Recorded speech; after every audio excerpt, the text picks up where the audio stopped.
Tonight's story begins in the worst possible place for a lie to die, a room full of rich people pretending they do not enjoy cruelty. Under crystal chandeliers and polished smiles, Elena Mercer was accused in public by the one person she trusted most. The gala had been moving smoothly until one hard sound cut through it, a champagne flute set down too sharply, conversations clipping off one by one. Vivian Cross stepped forward like she had been waiting for that exact pocket of silence. She said Elena had sent the Mercer Foundation audit to the press. Elena asked what file. Vivian repeated the accusation, louder this time, and the room went still. That was all it took. A name. A pause. A scandal with a family crest on it. Elena saw the security man by the doors, the donors leaning in, and Vivian smiling just enough to look hurt. Then Vivian told her to admit it. Elena heard the trap immediately. Vivian was not asking for truth. She was asking for surrender. Around them, phones appeared in hands. A waiter stalled beside Elena with a tray of champagne, afraid to move through the scene. Someone whispered her name. Across the ballroom, the foundation chairman turned fully toward them. Elena understood in one cold flash that Vivian had chosen the moment perfectly. In a room built on appearances, public accusation was its own kind of weapon. 2 hours earlier, Elena had stood in a mirrored dressing room and watched herself become presentable. Her black silk dress fit like restraint. Her mother called that useful. Useful was what people called women who kept their heads down and fixed other people's messes. Elena had done that for years. At family dinners. At board meetings. At hospital fundraisers where the rich pretended concern had never been bought. She knew how to smooth over an ugly remark, how to redirect a trustee, how to absorb tension without showing strain. Vivian Cross always sounded like comfort. She had been Elena's best friend since college, the one who knew which cousin lied. Which donor drank too much. Which board member was one drink away from disaster. Vivian said she would handle the audit rumor if it leaked. Elena remembered then that Vivian had spent the last month asking small, harmless questions. Who had access to the foundation files? Which assistant worked late? Whether the old family lawyer still kept paper copies. Whether Elena still used the upstairs dressing rooms. Elena had noticed, but she had not accused her. In families like hers, suspicion was treated like poor manners. And friendship made doubt feel disloyal. So Elena asked if Vivian had told anyone about the audit. Vivian looked lightly offended and said, "Of course not." She was helping. That word would change shape later. But in the mirror, Elena only saw the woman she had always been, quiet, underestimated, and easy to blame. The accusation spread faster than any headline could. By the time Elena stepped away from the champagne table, several donors had already decided she was guilty. Her mother arrived with a look that cut like paper. Not concern. Management. Elena said she had not leaked anything. Her mother told her to fix her face before someone photographed it. That hurt more than open disbelief. In the Mercer world, appearance always outranked comfort. Elena's throat tightened. Vivian moved beside her like a loyal shield. She touched Elena's arm gently and told her they could still save this if she cooperated. Cooperate. Elena saw the pattern then. Vivian had not brought a rumor to protect her. She had planted one to control her. People were already speaking Elena's name like a stain. The foundation chairman asked whether an internal review was needed.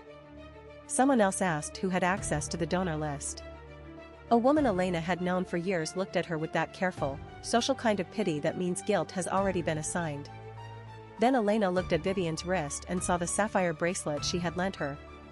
Vivian was wearing it while dismantling her. That was the moment Elena understood.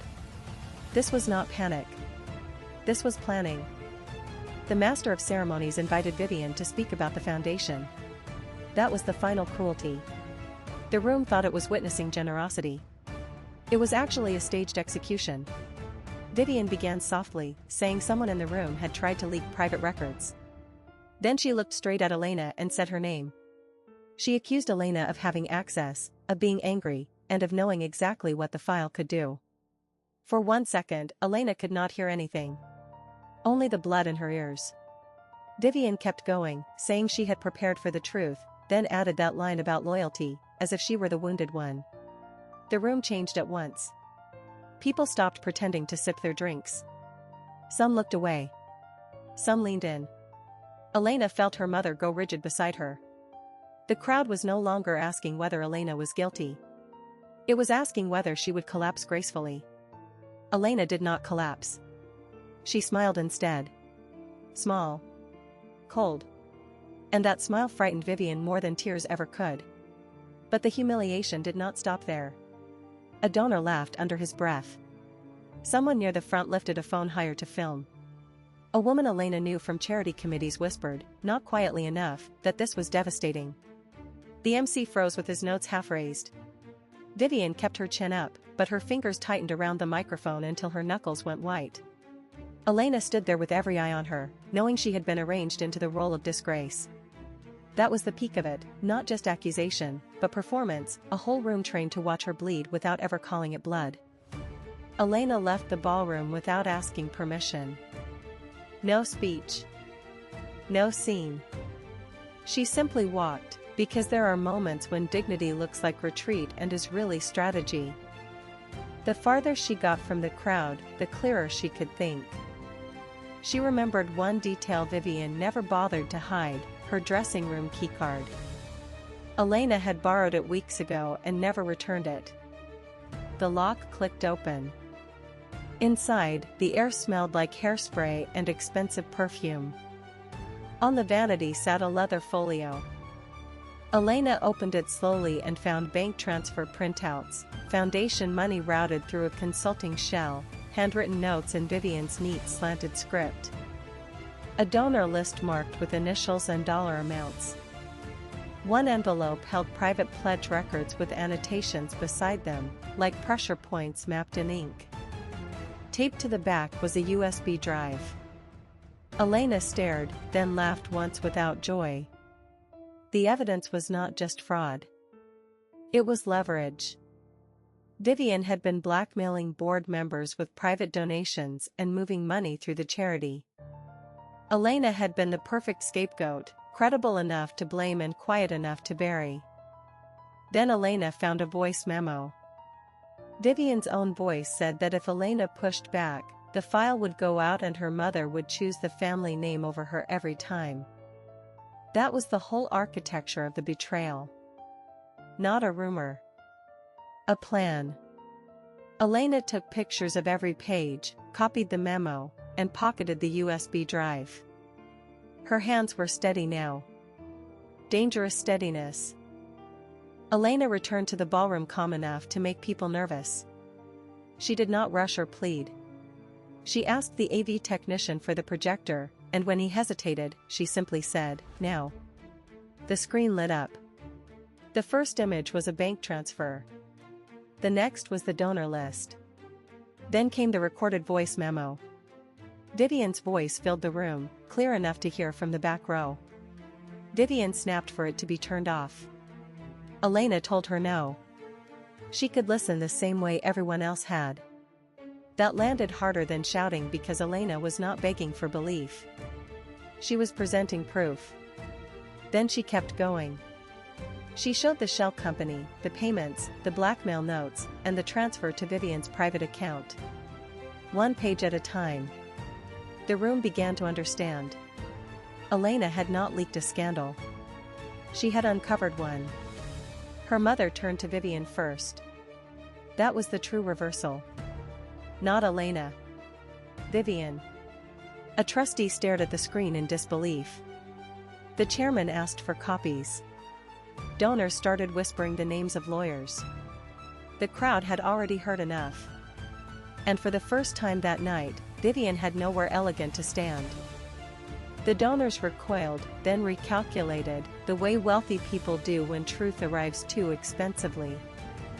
One man stepped back from Vivian as if scandal could stain his cufflinks. Another quietly asked for a lawyer. Security approached. Not for Elena. For Vivian. It was almost delicate, almost polite, and deeply humiliating. Vivian begged Elena to help her, but Elena only told her that she had fixed this when she stole from everyone who trusted her. Vivian said she had been trying to protect them. Elena answered that she had been trying to own her. That sentence landed quietly. Completely. By midnight, the board had suspended Vivian Cross. The Mercer family council called Elena a material witness, not a suspect. 2 journalists were already waiting in the lobby. The story was moving beyond the ballroom now. Mrs. Mercer tried once to touch Elena's arm, too late to undo anything, and Elena stepped away. Then Elena stood by the dark window and watched the city glow beneath her reflection. She had won the room. She had not won back the friendship. That loss stayed with her, even in victory. Later, when the crowd thinned and the reporters chased a better angle, Elena found the sapphire bracelet on the hallway ledge. Vivian must have taken it off before security reached her. Elena picked it up. The clasp was warm from skin, and the stones flashed blue, almost innocent. It had once looked like friendship. Now it looked like evidence. For a moment, it felt like she was holding the entire night in miniature: beauty, status, theft, and trust misused. She left the bracelet with security and stepped into the elevator alone. The doors closed on the ballroom, on Vivian's ruined composure, and on her mother's careful silence. The city waited outside with all its glitter and hunger. Elena had the truth now. That was victory. But truth does not always return what betrayal takes. Sometimes it only teaches you how empty a beautiful room can be. Sometimes the final cost is realizing that being believed is not the same as being restored. That's the story. Sometimes revenge is not loud. Sometimes it is a screen lighting up in the right room at the right time.